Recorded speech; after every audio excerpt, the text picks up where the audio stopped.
안녕하세요. 임지연입니다. 최근 척추 질환을 호소하는 연령대가 젊은 층으로까지 확대되면서 척추 건강에 대한 전 연령대의 관심이 높아지고 있습니다. 통계에 따르면 우리나라 국민 4명 중에 1명이 척추 질환을 겪고 있다고 하죠. 척추 건강에 이상 신호가 생기면 바로 치료를 받는 게 중요합니다. 자, 그래서 오늘 이 시간에는요, 척추관 협착증의 원인과 증상, 치료법이라는 주제로 자세히 알아보도록 하겠습니다. 도움 말씀 주실 분 모셨습니다. 신경외과 전문의 박경호 원장 나오셨네요. 원장님 안녕하세요. 네, 안녕하세요. 네, 반갑습니다. 건강보험심사평가원에 따르면요, 60대에서 70대 인구 중 절반 이상이 허리 통증과 또 척추관 협착증을 앓고 있다고 하는데, 자, 척추관 협착증이 어떤 질환인지 알아볼까요? 중증 척추관 협착증이라는 하는 것은 신경 다발이 지나가는 구멍을 우리가 척추관이라고 그러고, 신경 가지가 지나가는 구멍을 이와 같이 신경 가지가 지나가는 구멍을 네. 추관공이라고 그러는데 예. 이 척추관과 추관공이 동시에 좁아져 있는 그런 환자를 중증 척추관 협착증이라고 정의합니다. 네. 그러면 중증 말고 일반적인 척추관 협착증은 어떤 증상이 나타나는지 영상을 보면서 살펴보겠습니다. 저와 같이 이제 뭐 좀 걸어 다니다가 갑자기 다리 통증이 와가지고 이렇게 주저앉거나 네. 다리를 이렇게 주물르고 좀 풀어주고 그다음에 또 걷고 이렇게 허리 통증보다도 다리 통증을 주로 호소하고 있습니다. 그래서 이런 것이 척추관 협착증의 기본 증상인데 이것을 간헐적 파행증이라고 그럽니다. 그래서 이렇게 걷다가도 갑자기 다리 통증이 이제 심하게 저렇게 와가지고 네. 점점 이제 걸으면서 시간이 지나면서 통증이 이제 가중되어가지고 저런 통증이 오는 게 아주 척추관 협착증의 기본적인 증상입니다. 네. 뭐 갔다가 허리가 아파가지고 또는 엉덩이로 통증이 이렇게 심하게 오는 사람도 있는데 이러한 것이 신경에서 척추에서 신경이 눌려가지고는 통증들입니다. 네. 일하다도 이렇게 통증이 오는 경우도 있고 하여튼 대부분이 허리의 통증이라든지 다리의 통증을 같이 동반되는 경우가 많이 있습니다. 빨래 노는 거는 일상생활인데 일상생활에도 좀 지장이 있네요. 그럼요. 이게 네. 이제 보통 척추관 협착증의 경우에는 이제 중년 이상, 그러니까 60대, 70대, 80대 많거든요. 그래서 이러한 통증을 가지고 있는 환자들이 일상생활을 하는데 굉장히 불편을 많이 느끼고 있습니다. 네, 저 일반적인 척추관 협착증의 증상을 알아봤는데 그러면은 중증인 경우에는 어떤 증상들이 나타나나요? 신경 다발과 네. 신경 가지가 동시에 박히기 때문에 복합적으로 작용을 합니다. 예. 그래서 신경이 압박하는 그런 소견뿐만 아니라 이 추관공으로는 신경뿐만 아니라 혈류도 지나가기 때문에 네. 혈류 장애도 일어나고 특히 자율신경에 장애가 오기 때문에 시리고 저린 그러니까 어떤 사람은 뭐 따뜻하다고 그러고 어떤 사람은 톡톡 쏜다고 그러고 네. 어떤 사람은 저린다고 그러고 어떤 사람은 고춧가루 뿌려놓았다고 그러고 이런 자율신경의 변화까지도 같이 동반되어 가지고 나타납니다. 그러니까 척추관 협착증의 경우에는 척추관과 추관공이 동시에 압박을 받기 때문에 예. 복합적인 증상이라고 볼 수가 있을 것 같은데요. 예. 그러면은 일반적인 정상적인 척추와는 분명히 다른 모습을 보일 것 같아요. 예. 어떤 차이점을 보이나요? 그래서 중증 척추관 협착증은 단면에서 보면은 네. 이와 같이 정상적으로는 이게 척추관이거든요. 그래서 척추관이 굉장히 넓어 있는데 네. 이와 같이 중증 척추관으로 가면은 척추관도 신경 다발이 지나가는 구멍도 네. 그다음에 관절이 점점 두꺼워지고 주위에 있는 인대도 두꺼워져 가지고 이게 점점 좁아지는 거고 특히 옆면으로 가 가지고 추관공이 바로 요 구멍이 추관공인데 이 추관공 자체가 점점 좁아집니다. 이것도 역시 마찬가지로 인대하고 관절이 두꺼워져 가지고 추관공이 좁아지는 거예요. 그러니까 신경 가지가 지나가는 추관공과 신경 다발이 지나가는 척추관이 동시에 좁아져 있는 것이 바로 중증 척추관 협착증의 특징입니다. 그러니까 이제 관절이나 인대가 두꺼워지면서 공간이 좁아지는 거죠. 예. 압박을 받으면서 예. 얼마나 불편하시겠어요. 예. 그 중증으로 진행되기까지 여러 가지 진행 과정이 있을 것 같아요. 예. 네. 그래서 이게 이제 나이별로 MRI를 보면은 젊었을 때 MRI입니다. 20, 30대. 네. 아주 신경이 지나가는 구멍이 여유 있고 아주 예쁘고 이렇게 잘 배열되어 있는데 네. 이게 점점 30대, 40대, 50대, 60대, 70대로 이렇게 넘어갈수록 디스크도 닳고 관절도 두꺼워지고 네. 그다음에 인대도 두꺼워지고 그래가지고 젊으실 때 20, 30대의 이렇게 잘 보이던 신경이 지나가는 구멍이 60대, 70대 가면은 구멍이 점점 좁아요. 그러니까 얼마나 아프겠어요. 그러니까 말이에요. 그러니까 이런 것은 자연스러운 그런 법칙인데 이제 이러한 자연스러운 법칙을 우리가 어떻게든지 건강을 되찾아가지고 네. 잘 치료하고 그다음에 잘 예방했으면 좋겠습니다. 네, 맞습니다.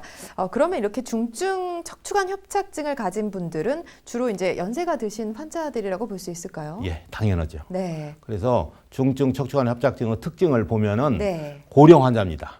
이게 이제 요즘에는 이제 100세 시대 아닙니까? 그래서 맞아요. 저희 병원에 오는 환자들도 80세가 굉장히 많아졌어요. 저희가 제일 많이 한 게 90세까지, 97세까지도 치료해 본 적이 있는데 네. 이런 고령 환자고 그다음에 한 군데가 아니라 다발성으로 여러 군데가 협착증이 옵니다. 아이고, 네. 그다음에 여성의 경우에는 골다공증을 대부분 60세 이상부터는 나타나기 시작하기 때문에 골다공증을 동반하고 그다음에 합병증이라든지 고혈압, 당뇨, 그다음에 심장질환, 뭐 중풍이라든지 뇌졸중, 네. 그다음에 이러한 것을 다 같이 동반하고 있으며 가장 중요한 것이 허리의 재발이 많아요. 네, 그러니까 맞아요. 한 번 아픈 환자들은 계속해서 뭐 여러 가지 치료를 동반해가지고 조금 나으면은 시간 지나면 또 아프시고 또 이 치료해가지고 좀 나으면은 또 아프시고 그래가지고 점점 시간이 갈수록 점점 심해지는 게 특징으로 되어 있습니다. 네, 그래서 많은 분들이 허리가 아프면 허리병엔 답이 없다 뭐 이런 얘기들도 그렇죠. 하시거든요. 예.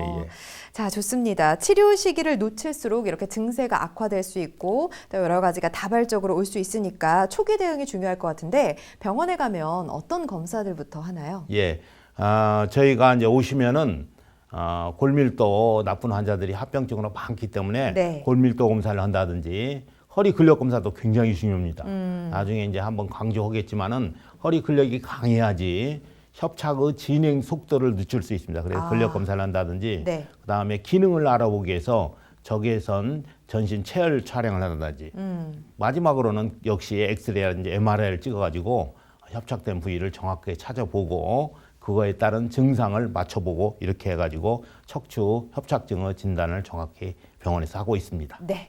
자, 그럼 지금부터 본격적으로 중증 척추관 협착증의 효과적인 치료법을 알아보도록 하겠습니다. 오늘 소개해 주실 치료법, 이름이 추간공 확장술이에요. 예. 네, 어떤 치료법인가요? 이 수술은 비수술적인 치료입니다. 네. 도구를 이용해서 추간공만 신경 가지가 빠져나오는 구멍을 추간공이라고 하지 않았습니까? 그래서 이렇게 들어가 가지고 저희가 기구를 이용해서 협착된 부위의 추간공을 통해서 네. 인대를 저와 같이 결찰하여 가지고 신경이 층하는 구멍을 넓혀주는 겁니다. 네. 그래서 이러한 도구를 이용해서 간단하게 수술 시간이 한 5에서 10분밖에 걸리지 않고 그다음에 출혈이 없어요.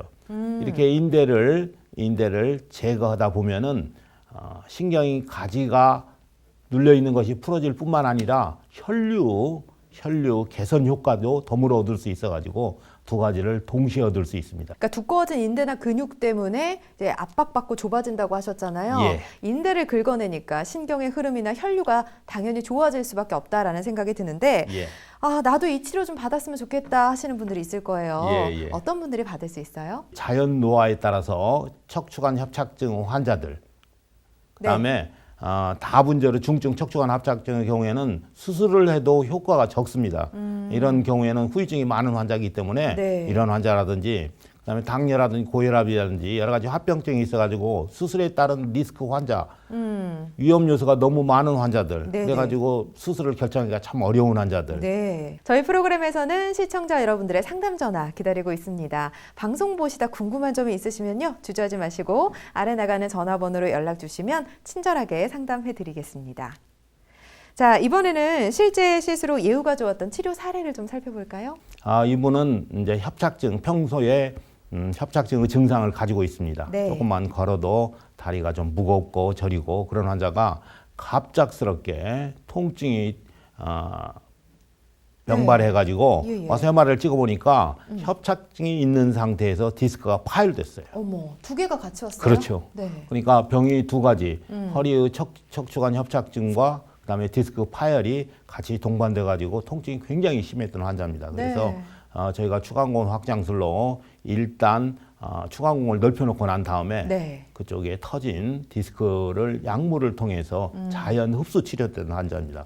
그러고 나가지고 한 1년 8개월 후에 MRI를 찍어보니까 네. MRI 상에서 디스크가 파열된 것이 완전히 흡수된 것을 보여주는 아주 특이한 케이스입니다. 그래서 이와 같이 협착증뿐만 아니라 디스크 병도 같이 동반되어 있는 환자들한테도 좋은 치료 방법이니까 오늘 소개해드린 겁니다. 네, 두 번째 사례도 볼까요?